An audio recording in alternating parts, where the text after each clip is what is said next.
Okay, for the new lesson, na kung saan kasama pa rin siya sa week 4, solving problems involving rational algebraic expressions.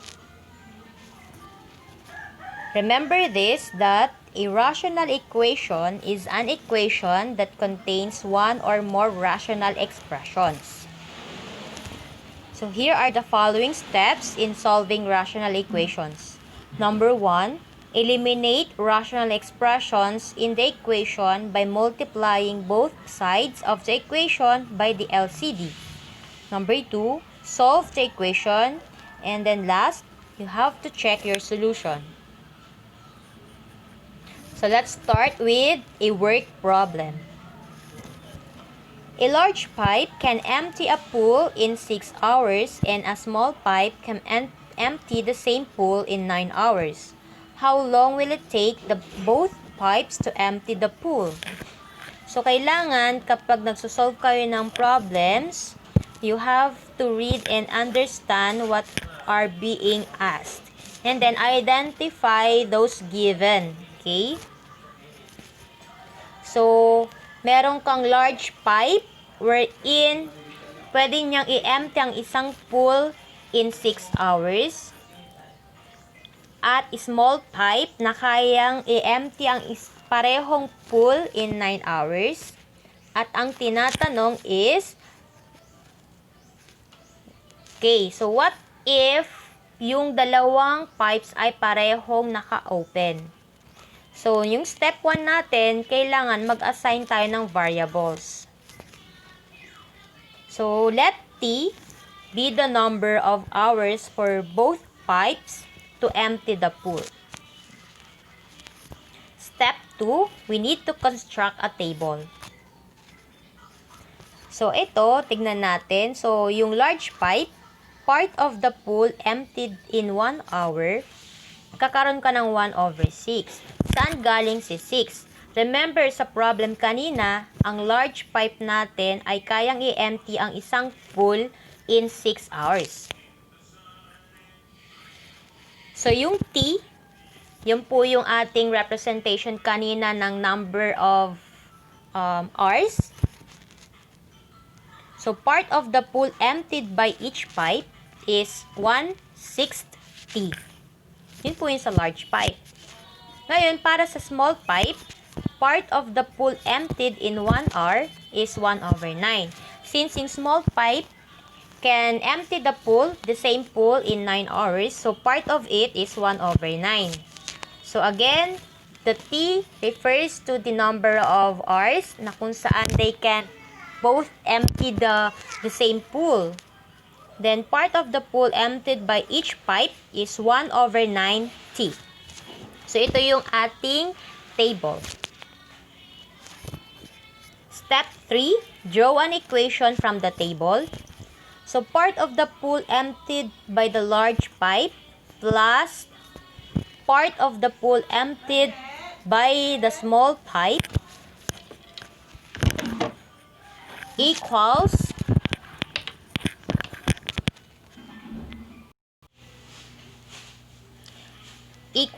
the entire pool emptied by both pipes. Okay? So, ang equation natin dito is 1/60 plus 1/90 equals 1. Step 4, solve for T. So, ito yung equation na na-derive natin kanina. So, 6 and 9, since pwede natin kunin yung LCD niya, at ang LCD niya ay 18, we can multiply both sides by 18. So, 18 times 160, 18 times 190, and 18 times 1. So, again, both sides will be multiplied by 18. So, it will give you 3T plus 2T equals 18. Then, let's simplify further. Since 3T plus 2T can t simplified, it will give you 5t equals 18. So, dahil ang hinahanap lang natin ay the variable t, we can use the division property of equality. We can divide both sides by 5. So, the answer is t is equal to 18 over 5. Or 3 and 3/5.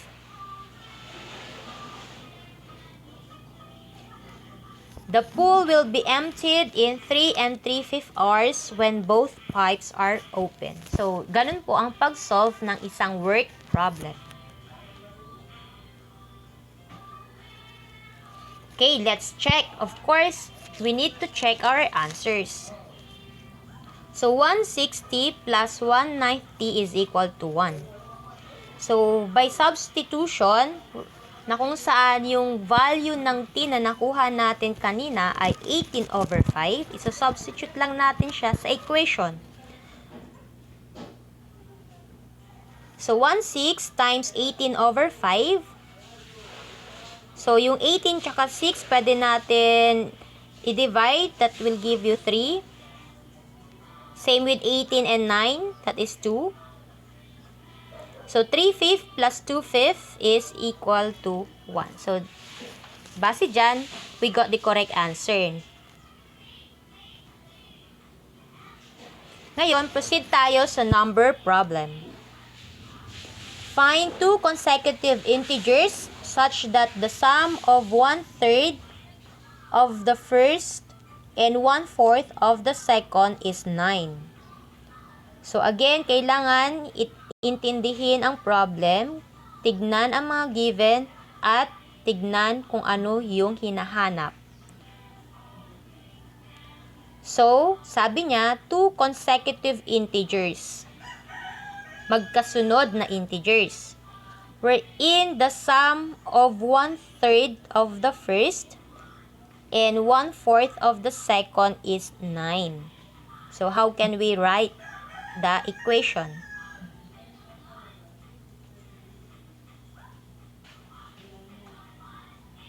So, let's assign a variable. Let x be the first integer. X plus 1 is the second integer. Then, step 2, make an equation. From the phrase of the first and 1/4 of the second, we can have 1/3 of x plus 1/4 of x plus 1 equals 9. Remember, x is the first integer and x plus 1 is the second integer. So, by getting the LCD, 3 and 4, the LCD is 12. Then, multiplying by both sides, we will get 1/3 x of 12, 1/4 of 12 times x plus 1, and then 12 times 9. So, we have 4x plus 3 times the binomial x plus 1 equals 108. Then, simplify further. Since yung nasa gitna, yung 3, we can multiply it using distributive property.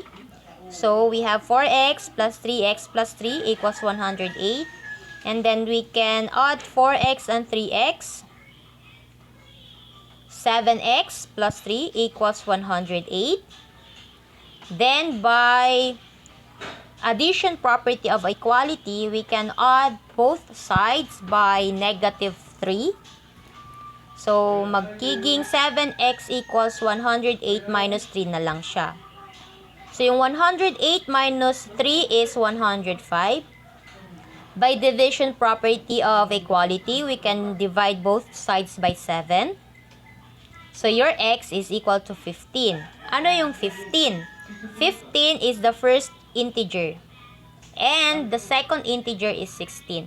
Since consecutive siya, 15 and 16 are both consecutive. Yeah. 15 and 16 are consecutive integers. So, ganun po ang pag-solve ng isang number problem. So, let's check. 1/3 of x plus 1/4 of x plus 1 is equal to 9. So what is 1/3 of 15 and 1/4 of 15 plus 1? It must be 9. So 1/3 of 15 is 5 and 1/4 of 16 is 4. So 5 plus 4 is equivalent to 9. So we got the correct answer. So that would be all for solving problems involving rational expressions.